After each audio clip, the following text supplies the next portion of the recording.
नमस्कार, मैं राकेश मोहन सिंह और आप देख रहे हैं नेक्स्ट 9 न्यूज पॉलिटिकल बाइट। आप सभी का हमारे खास कार्यक्रम में स्वागत है। दर्शकों, विपक्ष का एजेंडा फिर हो गया फेल और मोदी की विजय। क्यों कह रहा हूं मैं ऐसा? देश में विपक्ष का सिर्फ एक ही काम रह गया है कि देश के भीतर सिर्फ एजेंडा फैलाओ। विपक्ष कर भी यही रहा है कि पीएम के नाम को बदनाम करने के लिए किसी भी विषय को आधार बनाकर सिर्फ देश का नाम खराब करो, राष्ट्रवाद की नीति खराब करो, जनहित की बात और काम ना होने दो। हमने एजेंडा के नाम पर संसद तक हाईजैक होती देखी है। हमने विपक्ष के ऐसे सांसद भी देख लिए जो एथिक्स समिति के अनुसार कि वह पैसा उपहार लेकर सरकार को बदनाम करने के लिए किसी व्यापारी के टट्टू की तरह काम कर रहे हैं। और एथिक्स समिति ने उस सांसद को बर्खास्त करने की अनुशंसा भी की। देखा है हमने। ऐसा ही एक एजेंडा फैलाया गया था देश के बड़े बिजनेसमैन अडानी के बारे में।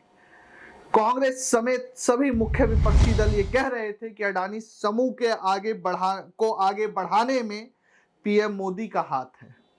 अडानी ग्रुप के ऊपर एक रिपोर्ट भी सामने आई जिसे हिंडनबर्ग रिपोर्ट कहा गया था। विपक्ष ने खूब हो हल्ला किया, लेकिन जब विपक्ष का वह एजेंडा भी धराशाही हो गया है। जिस अमेरिका से हिंडनबर्ग की रिपोर्ट आई, उसी देश से अडानी ग्रुप के लिए एक अच्छी खबर आई है।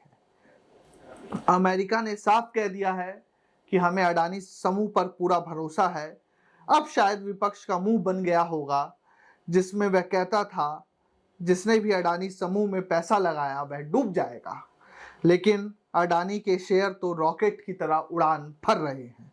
क्या है खबर, बताते हैं आपको। अमेरिकी शॉर्ट सेलर कंपनी हिंडनबर्ग ने अडानी ग्रुप पर शेयरों की कीमत में हेरफेर का आरोप लगाया था, लेकिन अमेरिका ने अब इन आरोपों को निराधार बताया है। साथ ही स्पष्ट कर दिया है कि वह भारतीय कंपनी को श्रीलंका में बंदरगाह बनाने के लिए, सुनिएगा आंकड़ा जो मैं बता रहा हूं, $553 मिलियन, $553 मिलियन, करीब 4500 करोड़ रुपए भी देगा। अमेरिका से क्लीन चिट मिलने के बाद का असर यह हुआ कि 5 दिसंबर 2023 को अडानी ग्रुप के शेयरों में भारी तेजी के तौर पर भी देखा गया। 3 दिसंबर को विधानसभा चुनाव के नतीजे आने के अगले दिन जब बाजार खुले थे तो सेंसेक्स और निफ्टी अब तक के अपने सर्वोच्च स्तर पर भी पहुंच गए थे। गौरतलब है कि जनवरी 2023 में हिंडनबर्ग ने भारतीय कारोबारी अडानी समूह पर आरोप लगाए थे कि वह अवैध तरीके से अपने शेयर के दाम बढ़ा रहा है और कई जगहों पर पर्यावरण नियमों की अनदेखी कर रहा है। अडानी समूह पर इतिहास का सबसे बड़ा गड़बड़झाला करने का भी आरोप लगाया था। इसके पश्चात भारत में भी विपक्ष ने अडानी समूह पर काफी हल्ला मचाया था, लेकिन अमेरिकी सरकार के इंटरनेशनल डेवलपमेंट फाइनेंस कॉरपोरेशन ने अपनी जांच में इन आरोपों को निराधार पाया है। आप कांग्रेस के वरिष्ठ युवा 53 वर्षीय नेता राहुल गांधी का भी बयान सुनिए। देखिए, G20 का समय है। अलग अलग देशों से यहां लीडर्स आ रहे हैं और आज सुबह एक बहुत गंभीर मामला उठाया गया है। 2 फाइनेंशियल न्यूज़पेपर्स में, दुनिया के जो मशहूर फाइनेंशियल न्यूज़पेपर्स हैं, ये गार्डियन न्यूज़पेपर है। इसमें साफ लिखा है, जो Modi linked Adani family secretly invested in own shares, document suggest. मतलब एक परिवार जो मोदी जी के बहुत करीब है, उसने अपने शेयर में अपना पैसा इन्वेस्ट किया शेयर प्राइस को इन्फ्लेट करने के लिए। दूसरा, यहां फाइनेंशियल टाइम्स अखबार है, इसमें लिखा है hidden investors and a secret paper trail. और ये गार्डियन की अंदर का पेज है, wealthy Indian family with links to Modi invested in own shares. मतलब $1 बिलियन हिंदुस्तान से अदानी जी की कंपनी के नेटवर्क के थ्रू अलग अलग देशों में गया और फिर वापस आया,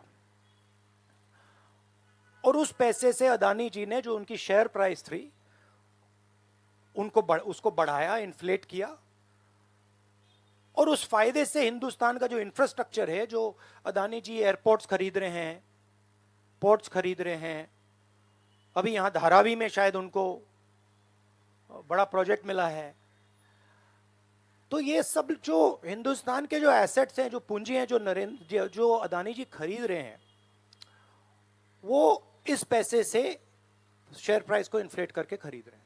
तो ये सवाल इन्होंने उठाया है और उन्होंने कहा है कि उनके पास सबूत है, पेपर ट्रेल है, इंटरनल ईमेल्स हैं, डॉक्यूमेंट्स हैं। तो सबसे पहले सवाल उठता है, ये जो पैसा यूज किया जा रहा है, ये किसका है? ये अदानी जी का है या ये किसी और का है? और अगर किसी और का है तो वो किसका है? ये सबसे पहला सवाल है। दूसरा सवाल है कि इस काम को करने के लिए मास्टरमाइंड विनोद अदानी जी हैं, जो उनके भाई हैं, गौतम अदानी जी के भाई हैं, मगर उनके साथ उनके 2 बिजनेस पार्टनर और हैं। एक का नाम नासिर अली शबान अली और दूसरा चैंग चुंग लिंग चाइना का है। तो दूसरा सवाल यह उठता है कि जब अदानी जी हिंदुस्तान का इंफ्रास्ट्रक्चर खरीदे जा रहे हैं, तो ये जो चाइनीज नेशनल है, ये इसमें कैसे इन्वॉल्व है? इसका क्या रोल है? इसने क्या किया? ये साबित होना चाहिए। ये दूसरा सवाल। और ये जो फॉरेन नेशनल्स हैं, ये हिंदुस्तान की शेयर मार्केट को कैसे मैनिपुलेट कर रहे हैं? ये सवाल क्यों नहीं पूछा जा रहा है? नेशनल सिक्योरिटी का मामला है। अदानी जी डिफेंस में काम करते हैं, इंफ्रास्ट्रक्चर में काम करते हैं, एयरपोर्ट्स पोर्ट्स में काम करते हैं। तो ये जो 2 फॉरेन नेशनल्स हैं, खासतौर ये जो चाइनीज आदमी है चैंग चुंग लिंग, इसका क्या रोल है? ये दूसरा सवाल। और तीसरा सवाल, जो सेबी का इन्वेस्टिगेशन हुआ था, जिसने क्लीन चिट दी, जिस व्यक्ति ने इन्वेस्टिगेशन किया और जिसने क्लीन चिट दी, आज वो अदानी जी का जो चैनल है एनडीटीवी, उसका डायरेक्टर है। तो मतलब ये एक नेटवर्क है। इसमें आपको इंस्टीट्यूशनल कैप्चर दिख रहा है, सेबी का चेयरमैन। सुना आप लोगों ने किस तरीके से राहुल गांधी ने ये पूरा एजेंडा फैलाया कांग्रेस की तरफ से, और बोला कि अडानी के साथ पीएम मोदी मिलकर उनकी मिली भगत है अडानी को आगे बढ़ाने में। लेकिन अब अमेरिका की सरकारी संस्था की तरफ से आरोपों को खारिज कर दिया है। दर्शकों, आपको क्या लगता है, गौतम अडानी और अडानी समूह ने क्या वाकई गड़बड़ झाला किया है कि विपक्ष की तरफ से सिर्फ एक एजेंडा राजनीति थी?